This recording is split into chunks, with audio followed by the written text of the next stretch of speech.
आज की मीटिंग के सदर आप आसिफ हुसैन साहब, आज की जो मीटिंग है पुराने वार्ड नंबर 16 और नए वार्ड नंबर 18 में रखी गई है। ये वार्ड के ताल्लुक से अभी राहिल हनीफ साहब ने तफसील से यहाँ बात बताई कि यहाँ कैसे लोग रहा करते हैं और एक पढ़ा लिखा तबका इस वार्ड में रहता है। दिखती बात है, जिस तरह का वार्ड है उसी तरह का नुमाइंदा होना चाहिए, क्योंकि नुमाइंदा कारपोरेशन का हो, असेंबली का हो या पार्लियामेंट का हो, वो सिर्फ एक नुमाइंदा नहीं होता। वो जिस हिस्से से उसको वोट मिलती है उस हिस्से के लोगों की तर्जुमानी करता है। उसकी जबान जैसी होगी वैसा माना जाएगा कि उस हिस्से के लोगों की है। 25 साल की बात बोलने वाले कारपोरेटर के 25 साल से कारपोरेटर हैं और बहुत बड़े बड़े दावे करते हैं काम काज को लेकर, मगर सिर्फ दावे हैं। करोड़ों के ठेके की बात जरूर करते हैं, जमीन पर मगर नजर आता नहीं।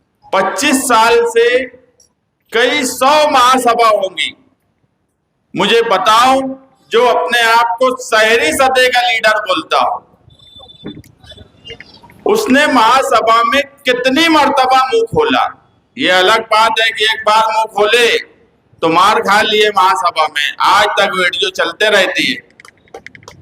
लेकिन अवामी मुफाद, और वो भी मुंह खोले थे तो किसी ठेके के मामले में, अवामी मुफाद में कभी भी ना शहर की ना वार्ड की तर्जुमानी किए।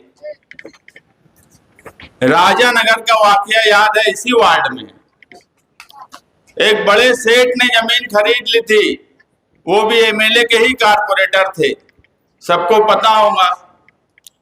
ये भी कारपोरेटर थे।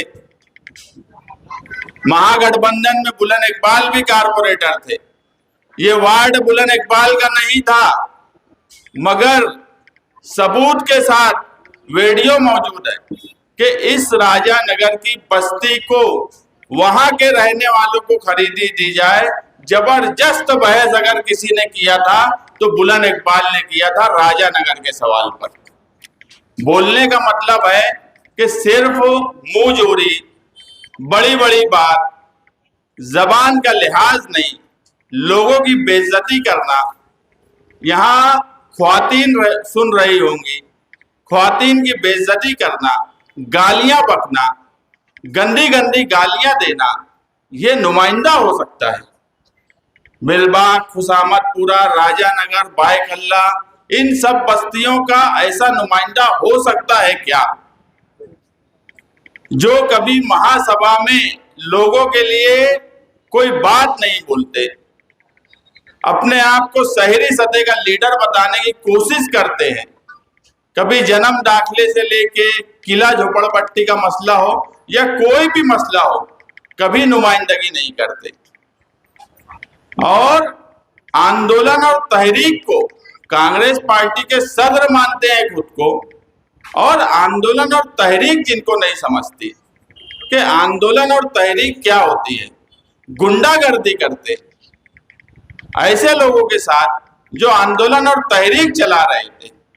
बड़े बड़े रुस्तम जब बोलते हैं, यहां तक के मुल्क का प्राइम मिनिस्टर, रियासत का सीएम, अगर वो भी कोई गलत बात बोलता है तो अवामी गुस्सा या जिसके बारे में बोला गया वो बोला जाता है कि मुंह काला कर देंगे, गोबर मार देंगे।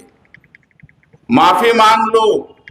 और समझदार आदमी गोबर में पैर नहीं फंसाता, वो आज गोबर में पैर फंसा लिए, अपने आप को बॉस बोलते हैं, भागे भागे फिर रहे हैं, कहीं अता पता नहीं है।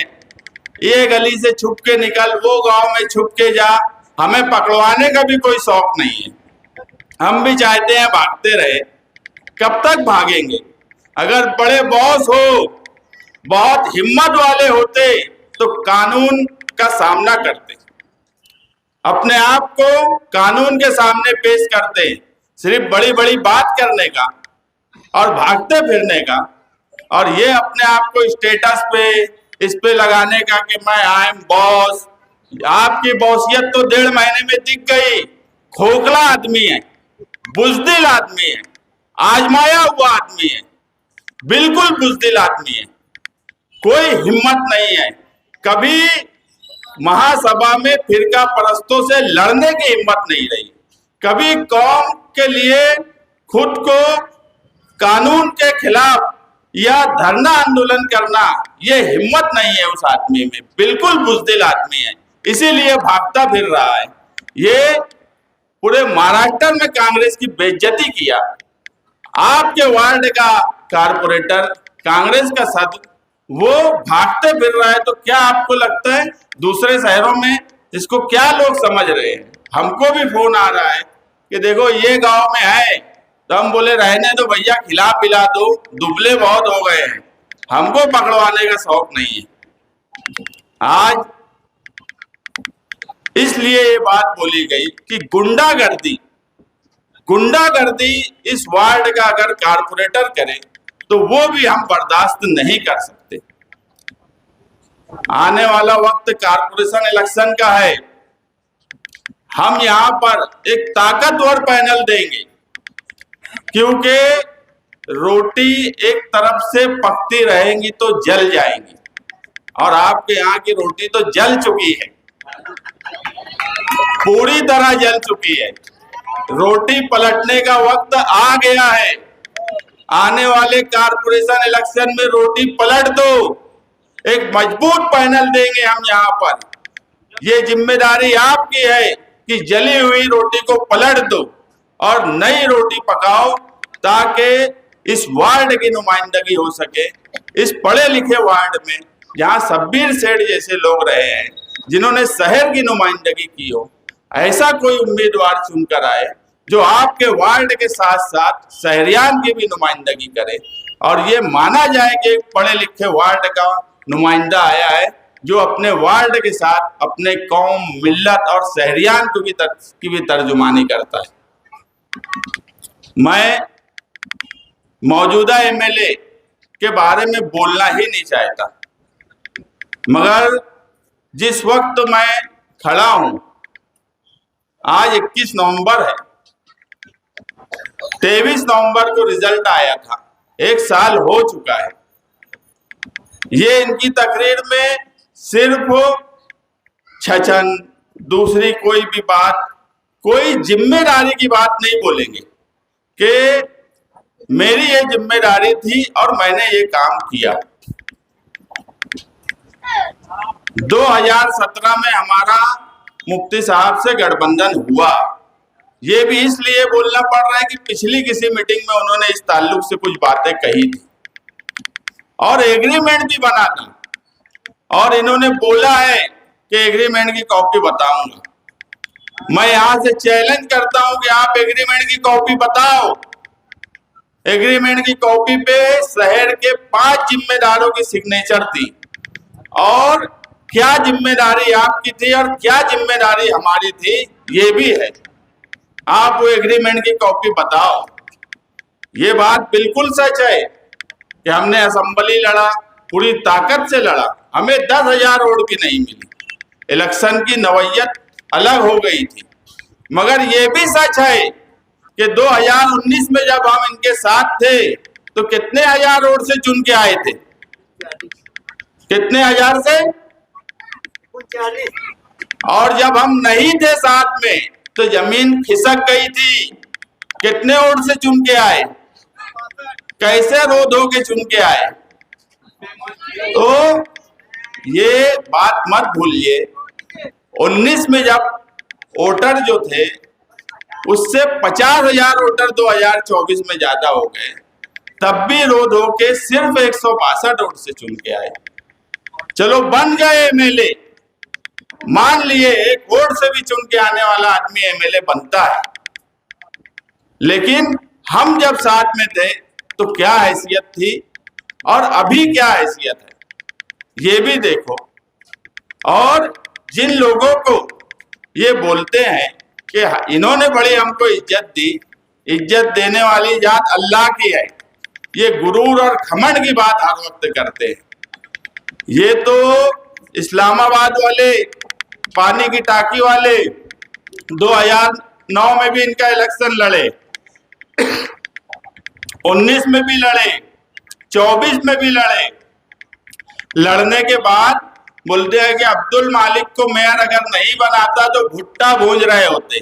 ये अलग बात है कि बेचारों की क्या मजबूरी है, लटके रहते, गालियां भी देते रहते मगर लटके रहते।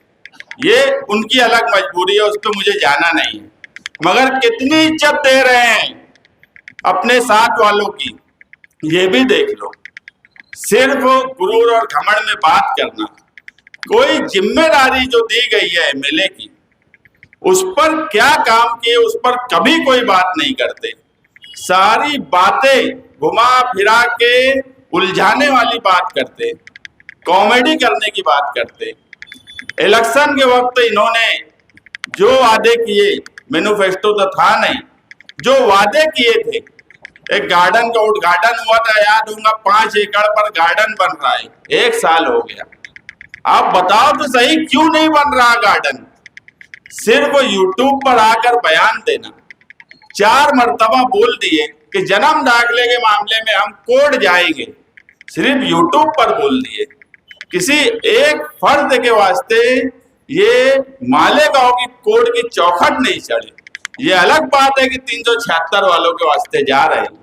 और आज जो शहर के हालात हैं पोक्सो और 376 को लेकर, आज इस मीटिंग में अबुल हैस मुझे बोला कि फूल हार करने की बात है, तो मैं बोला कि एक मासूम बच्ची के साथ जो वाकया हुआ, मुनासिब नहीं लगेगा कि आज की मीटिंग में कोई फूल हार किया जाए। लोगों में इतना गुस्सा था कि लोग कोर्ट के अंदर तक चले गए। ये कोर्ट के अंदर जाने की बात नहीं होना चाहिए थी। लोगों का गुस्सा अपनी जगह है, मगर कानून, कोर्ट, इसकी इज्जत, इसका एहतराम अपनी जगह होना चाहिए। आंदोलन, तहरीक चलाना, अपनी बात मनवाना ये भी जरूरी है, मगर कोर्ट के अहाते तक जाना ये मुनासिब बात नहीं थी। मगर सोचने की बात यह है कि जो लोग अच्छाई और बुराई की बात करते थे, अच्छाई और बुराई पे इलेक्शन लड़ते थे, मैं तो चाहता हूं आने वाले कारपोरेशन में क्या काम किए, इससे अच्छा है अच्छाई और बुराई पे वापिस इलेक्शन लड़ लो। शहरियान को दिख जाएगा कि कोर्ट की चौखट चढ़े तो 376 और पोक्सो वालों से मिले, कोर्ट में मिले तो किसी जन्म दाखिले में परेशान आदमी से नहीं मिले। एक 376 का आरोपी आया था तो उससे बड़ा मिलके कुछ बातें कर रहे थे कि कोई हल निकल जाए, कुछ निकल जाए। किसी जन्म दाखिले वालों की एक बात समझी कि किसी तरीके से उनका हल निकल जाए। इनके लड़के समझता तो कुछ नहीं, मगर वो भी पोक्सो और 376 के लिए कोर्ट में मौजूद रहे। मगर मैंने कभी नहीं देखा इनको कि जो जन्म दाखिले में हजारों लोग कोर्ट कचहरी में परेशान हैं, किसी एक के लिए मौजूदा एमएलए, उनके घर का कोई फर्द किसी के लिए कोर्ट के अहाते में भी आया हो या उनकी मदद करने की कोशिश की हो, तो क्या हम ये सब नहीं सोचेंगे? 1044 लोगों पे गुना दाखिल हो गया, 700 ख्वातीन है उनके केस के अंदर। आज माइनॉरिटी डिफेंस कमेटी की वजह से उनको जेल नहीं हुई, ये बात बिल्कुल सच है। मगर दूसरी तरफ ये भी सच्चाई है कि कल उनको जामीन लेना पड़ेगी, कोर्ट की तारीखों पे हर 15 दिन, महीने में जाना पड़ेगा। क्या ये हमें अच्छा लगेगा कि हमारे शहर की ख्वातीन कोर्ट कचहरी में सालों परेशान रहे? इन सब के हल के लिए एक ऐसे गठबंधन की जरूरत है जो कारपोरेशन में इक्तिदार में आए तो नौकरशाही को काबू में करने की ताकत रखे, ना कि ऐसे गठबंधन की जो फिरका परस्तों से मिलकर गठबंधन करके इलेक्शन लड़ने की तरफ जा रहे हैं और आज फिरका परस्त वहां इक्तिदार में नहीं है, तो क्या हाल है मालेगांव का आप समझ लो। सारे बुनियादी मसाइल, सारे बुनियादी कामकाज, जन्म दाखिले से लेके जमीन तक के, किला झोपड़पट्टी से लेकर किसी के प्रॉपर्टी तक के, सबका मसले का हल कारपोरेशन में है और मसला बनाया भी वहीं से जाता है। जन्म दाखिला उसकी एक मिसाल है। मैं इससे पहले भी कई मीटिंग में बोला हूं कि 1044 जन्म दाखिले का मामला जिन पर गुना दाखिल है, अगर महासभा में हम रहे तो पहला विषय 1044 जन्म दाखिले जो आरोपी बने हैं उनको मैं बोल रहा हूं चुटकी में उनको हम निकाल देंगे। ये बात आप यकीन मानिए, ये सलाहियत हमारे अंदर है और हम ऐसे ही लोग इस वार्ड में भी देना चाहते हैं जिनके अंदर ऐसी सलाहियत हो कि जो वार्ड के बुनियादी कामकाज के साथ साथ कारपोरेशन में फिरका परस्त जो हम पर टूट पड़े हैं वहां पर ढाल बनकर मालेगांव शहर की और मुसलमानों की हिफाजत करे। शुक्रिया।